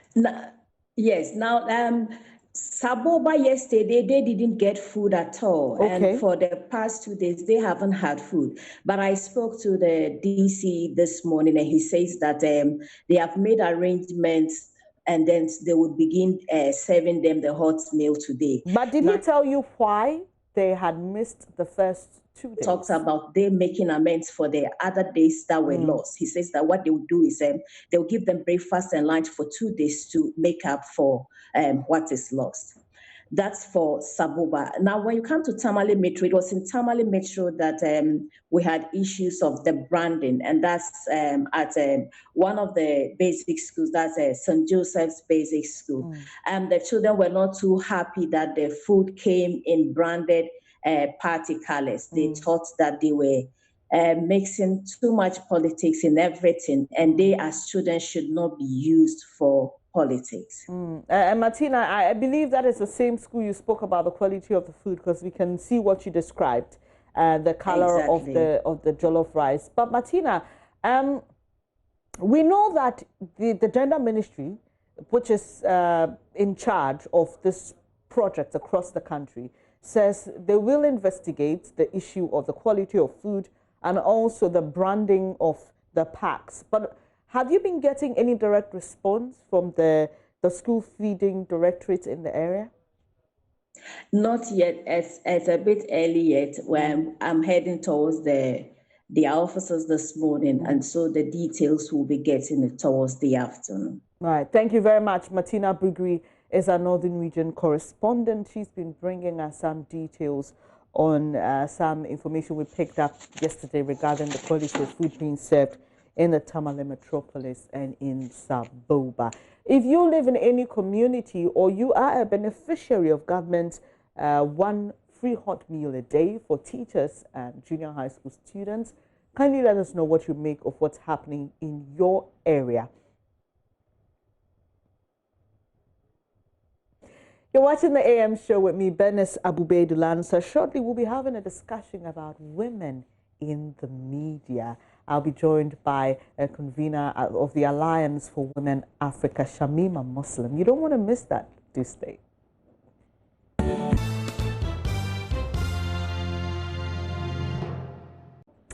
Thank you so much for staying here on the AM show. Time now to have that conversation about the status of women in the Ghanaian media. I've been joined by a convener for the Alliance for Women in Media Africa. Thank you so much for joining me this morning, Shamima. Great to have you here. And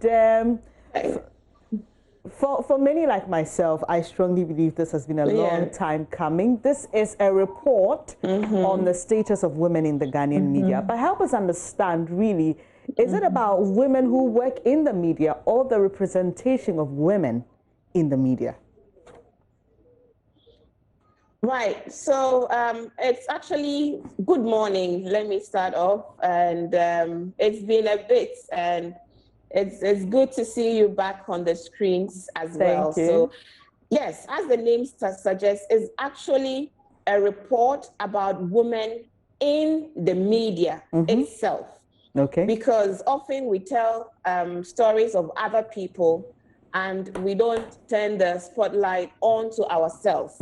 So this is the first of its kind that we're doing a baseline study to find out a number of things about women who work in the media.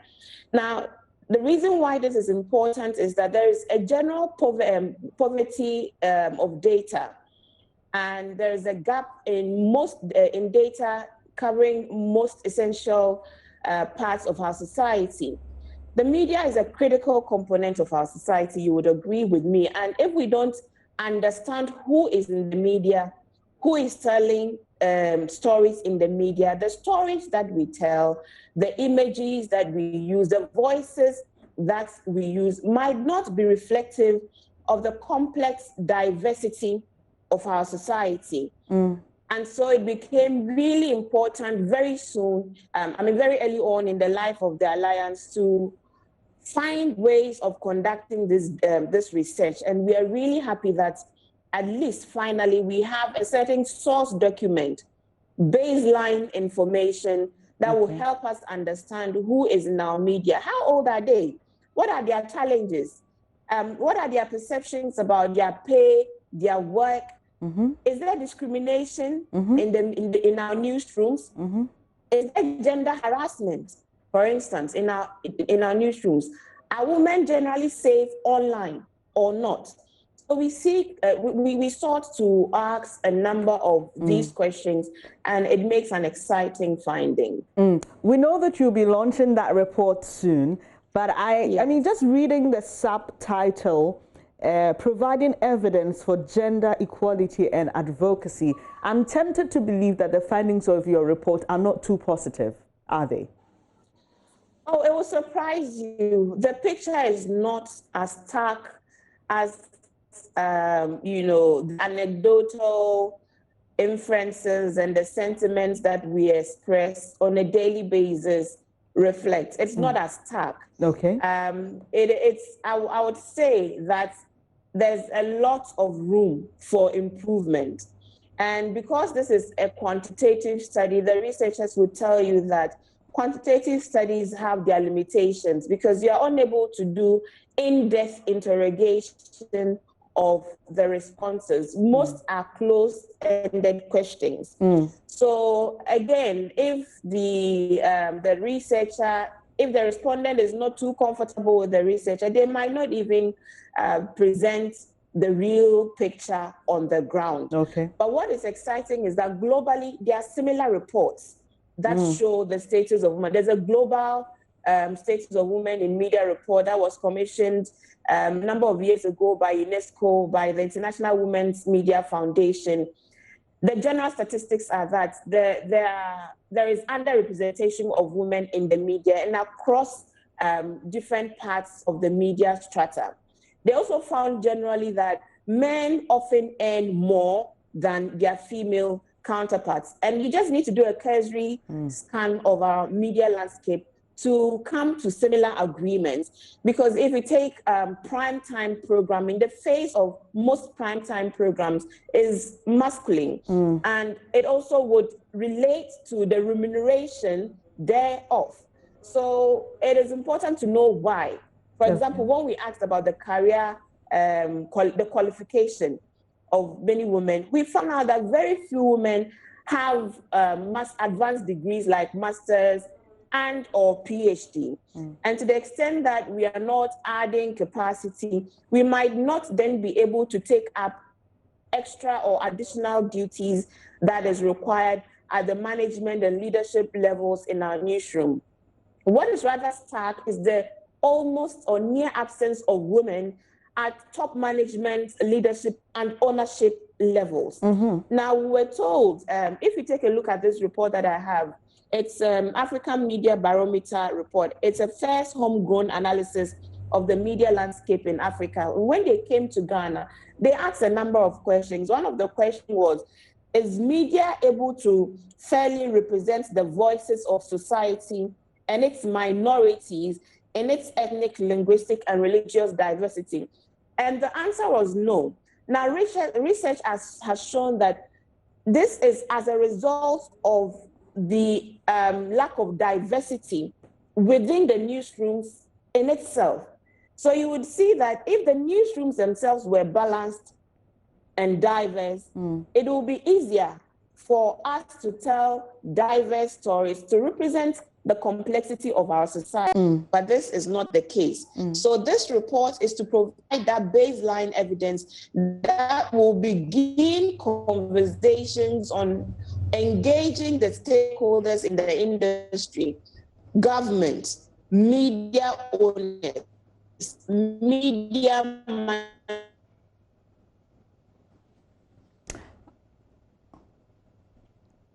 Unfortunately, we seem to have a challenge with our line there, and hopefully we can get Shamima Muslim back on to round up this conversation we are having about the status of women in the Ghanaian media. And that's a report that will be launched later today by the Alliance for Women in Media Africa between 2 to 4 p.m. We know that the Information Minister is part of the program, and the ambassador, U.S. ambassador to Ghana, Her Excellency Madam Sullivan, would also be there. We know that Professor Gajikpo, Shamima Muslim herself, and a host of other colleagues who are part of this. Also, Professor Akosia Dakwa. She is a professor in gender studies, and they will be sharing their thoughts and giving some highlights on that particular report on the status of women in the Ghanaian media. It's interesting the point Shamima was raising about women at management levels, and it's a report I can't wait to see and read the full content of. But we'll bring you more on that here on the JoyNews channel. Do I have Shamima back? Is the line back?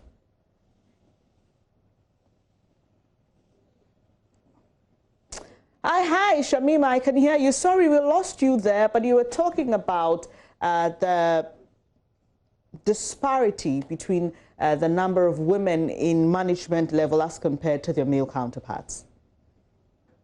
Oh, BBC. So I would say have bequeathed for us this. Oh, too bad. Shamima, sorry. I'm so sorry about this, but technology is failing us today. Our line is very bad. We can't hear a single thing you're saying. But like I said, we definitely will get back to you and get more on this here on the JoyNews channel. But that's Shamima Muslim, convener for the Alliance for Women in Media Africa. You're watching the AM show with me, Bernice Abubedu-Lansa. Do stay for more.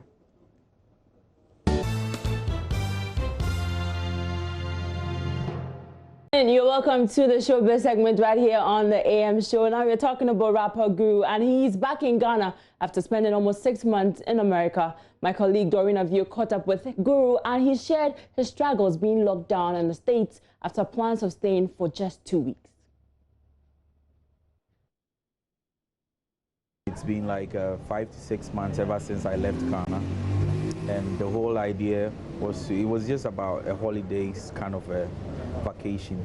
And after the 2 weeks, this whole COVID thing came up. So I moved out from New York to Maryland, where I got a deal to record an album, like a record deal. We did, though there was this whole COVID going on. There was a curfew, you are not allowed to go anywhere, but we were able to find our way to the studio all the time because you can use the main road, and I was just closer to the main road where I was moving from Virginia to Maryland. It wasn't that long distance, so we were able to keep ourselves busy even though there was all these challenges. But what happened was, you know, we more of like, we do more appearance to cash out, and then the most idea is not being able to step out but make use of the moment. So we channel the whole idea into recording in the studio and then shooting videos. But to me it was okay, though it was a whole experience, and this whole Black Lives Matter also jumped out. Yeah, tell me about it. I'm sure you probably saw a few things with the going Floyd. on over there. We even joined the campaign. We went out. We were in the, like, we jumped out to the whole crowd with the whole numbers to support the Black community over the Black Lives Matter cause. It was sort of like so disheartening watching your own Black folks being ripped off just like that. So to me it was a great experience. That was my first time in the States. It was just for 2 weeks, ended up in 6 months. Coming back, it was the help of the government by the evacuation flight or the protocol kind of idea that the government, the President of Ghana, big shout out to the President for bringing out such a positive initiative for some of us to get back home safe. Were you missing Ghana then? Of course, bro. Yo, listen, this environment that you are not used to is just a new environment. You don't really know even anywhere. Transporting yourself, moving from one state to another was a problem. So looking at the whole vibe going on in Ghana, people are allowed to play a virtual concert, and I was out there not being able to interact with, like, have that conversation with the fans, giving back to the society. That one I did. I was out there, but I was sending momos, I was giving back to them, even in Kokofu. In NKZ, I gave out a whole bus, like 2 buses of provisions, rice and everything. And then every weekend I give out money to 20 people, like some good cash. They were enjoying it. While I was just stuck, not working. Wow. So to me, it was a great, this whole thing is a great experience, and it makes us cherish life the most. Yeah. Because I had a chance to record an album, and given a month to record, I recorded 30 songs.